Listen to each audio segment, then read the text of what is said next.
Hey guys, welcome back to another video. Today we'll be talking about race day nutrition. That includes the meal before your race and the fueling that you go through during a race. As you all know, I recently got Gabby Villa to come on my podcast and she was nothing short of amazing, gave so many good tips, and just as importantly, it did solidify my understanding of the human body, which is amazing. And yeah, let's get straight into the video. Leave a like and share with your friends if you think they will find it helpful as well. And first, we'll talk about the breakfast before the race.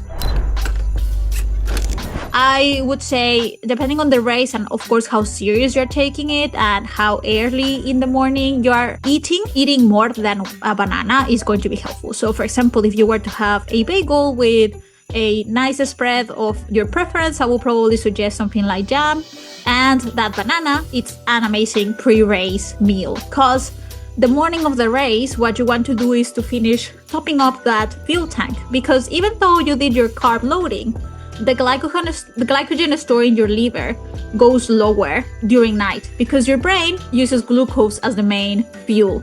And even though you're sleeping, your brain still is working. So that uses carbohydrate while you're sleeping.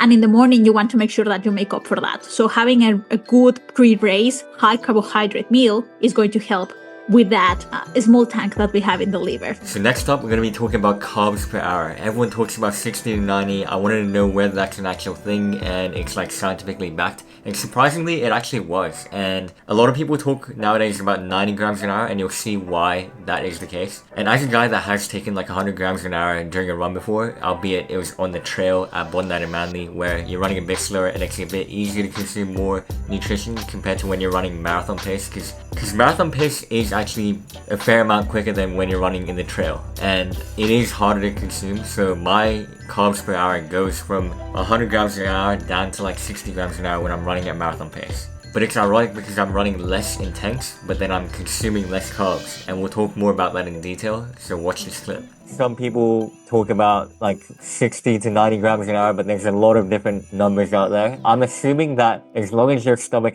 can handle it, more is better, but I might be wrong. Yes, so because we already talked about how pushing at higher intensity demands more carbohydrate, we are seeing a shift in elite athletes towards increasing their carbohydrate intake per hour. The recommendations go from 60 to 90. I actually suggest people to go between 30 to 90 because most people, even 60 grams an hour is a lot. One energy gel every half an hour. And for some people, that's quite intimidating. So that's why I said like, okay, let's start with 30 and from there we can build up. The science behind it is that the gut is capable of absorbing 1 gram of glucose per minute.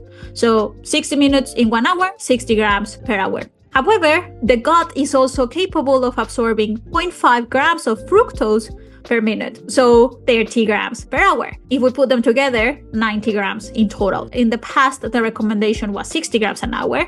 Now, that's why when they are saying multiple transportable carbohydrates in the formulas for products like Morten, actually most sports brands are shifting towards that multiple carbs, which is usually glucose, fructose, or something that like a carbohydrate that will be absorbed in a similar way, like maltodextrin. So that's why we're seeing people going more towards the 90 grams an hour, because of course that extra carbohydrate is going to be helpful. However, that is where it's really important to acknowledge the component of how quickly you are using it. So someone pushing at higher intensity, for that person being able to consume carbohydrates at the top end of the range is going to be helpful. But it means that they have to train their gut to be comfortable with that. Because imagine 60 grams an hour is, let's say, 1 energy gel every 25 minutes. If we want to go for 90, that's pretty much, well, for example, Precision has those fuel packs, like one of those per hour, which is very intimidating and quite a lot. So you need to be comfortable. If you're someone who is not pushing at such high intensity, then the recommendation is to stay on the lower end. Carbohydrates are still going to be helpful, but having the carbohydrate is not magically going to make you push harder if that's not something you are used to. So it's better to stay comfortable instead of consuming something that you are not using at such high rate and upsetting your stomach. In the case of athletes pushing now above 90 grams an hour, so far the research hasn't caught up, and there's still a little bit of mixed evidence on whether that is beneficial or not, of whether having that extra carbohydrate is helping the athlete, or is it something that is essentially going to waste because it's not being oxidized, which is being utilized as efficiently. I mean, this is my theory, but I'm of the idea that because elite athletes pretty much have the ability and capacities of superhumans for like some things, like, for example, being able to sustain efforts for higher intensity for longer, I do think that potentially in their case, the ability to oxidize carbohydrate is also higher. So it means that, yes, they are benefiting from having that higher carbohydrate consumption. So I don't know if you've seen the term thrown around about the 2-to-1 ratio regarding glucose and fructose. This now all makes sense, and you can see the part of the podcast where I was like flabbergasted and shooketh about how all this kind of makes sense now, holistically, now that she's explained all that. So again, thank you, Gabby. So is the glucose and fructose thing that you just talked about, is that why people talk about like this 2-to-1 ratio and stuff, which I never really understood before today? Okay, yeah. Yes, that's pretty much it. So what they are saying is that because you want that, and this is an average again. So an average for every gram of glucose, you are able to process 0.5 of fructose. So you want to sustain that ratio. If you start consuming most of your carbohydrate from fructose, you're going to have issues because it's not as absorbed as efficiently. So you want to maintain that. It is not until you have saturated the glucose component that fructose is absorbed more efficiently. So that's why most products will recommend that ratio. And this is something I wanted to get on top of for so long.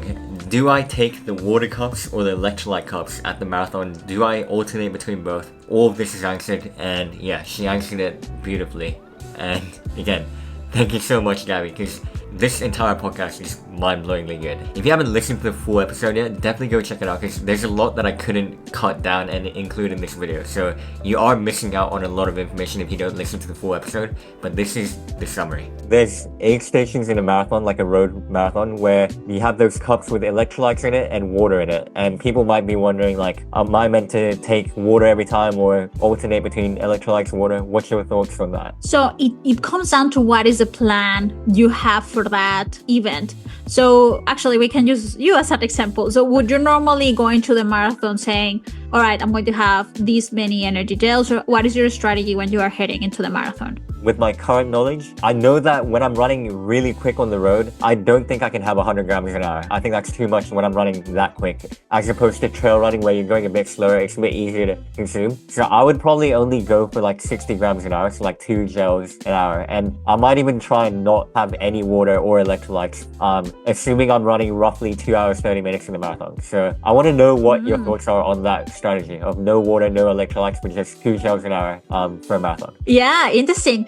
Recently, some races have electrolytes that are literally just electrolytes. So it means that it's a combination of salts like sodium, potassium, and the electrolytes. Most races will have Gatorade, Powerade, or some sort of a sports drink that of course has electrolytes, but also has carbohydrate. So when it comes to whether like you should choose the electrolytes or the plain water, the reason I ask about what's the strategy is because if you're already, let's say you've been training and you're aware that 60 grams an hour is what you would like to get. Let's say you are falling short with the 2 energy gels per hour. Well, it's convenient to be like, okay, let's try and count a sip of electrolytes from every aid station to make up for those additional 10 grams I need per hour.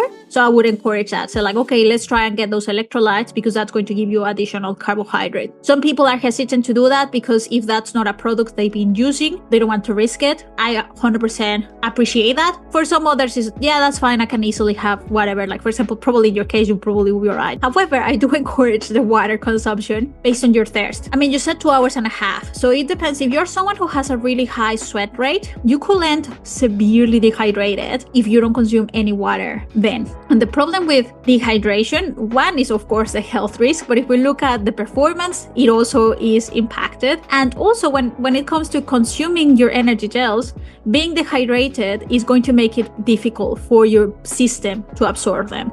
So it is possible that you also end up with gut issues because your system was missing on fluids. So that's why high, I would say let's try and make sure you are drinking some water throughout. And finally, I went through almost an entire podcast about nutrition without even talking about caffeine. I'm glad I picked it up at the end that I forgot about it, and I asked her. And yeah, again, this is super useful information. When should you take the caffeine? It might not actually be where you think, so make sure to watch this whole clip because this is the last thing we're going to talk about in this video. Assuming that I don't know anything about caffeine apart from it decreases your perceived exertion, so it feels easier when you consume it. I'd love to know whether it's better to have it early on in the race, later on. I'm not sure. Let me know what your thoughts are. Yeah, so caffeine, 100% love it, is among the ergogenic aids or supplements, let's say, that actually works. There's so many out there, but caffeine is one of the ones that, especially in the case of endurance, is extremely helpful. Now, the way it works, literally what you said, yes, it reduces the perceived effort. So cognitively, someone may feel like it's easier and that therefore you can push harder for longer, so you are more comfortable, which is helpful. It also helps utilizing fat a little bit more efficiently, which is helpful because, as we said, even someone pushing high intensity is still using fat as fuel to a certain degree.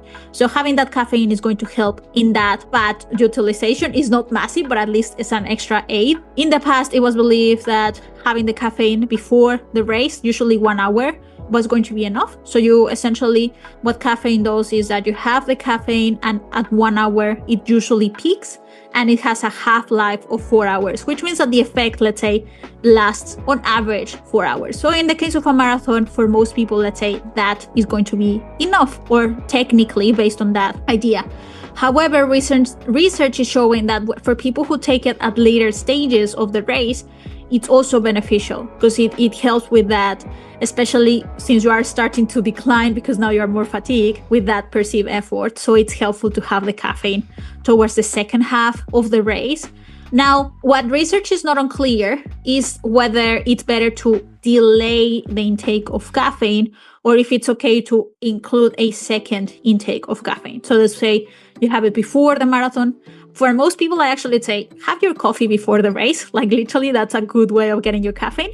And then during the marathon, you have a caffeine energy gel or some caffeinated option, like for example, those Rebis that are the strips. And we have that in the, I'd say halfway because of that hour peak. So you don't want to like literally have the caffeine gel cross the finish line and that's when it's peaking. And I see that still helps, but a lot of people try to actually delay it as much as possible till they actually need it. And for me, that's too late. If you start feeling like, oh, the caffeine gel would be nice here, it's probably too late because now you're already starting to feel fatigue. So we want to catch it early. So ideally, we want to schedule that and think of like, okay, I know that for the last hour, or let's say at least the last 45 minutes of my marathon, I want to have that peak.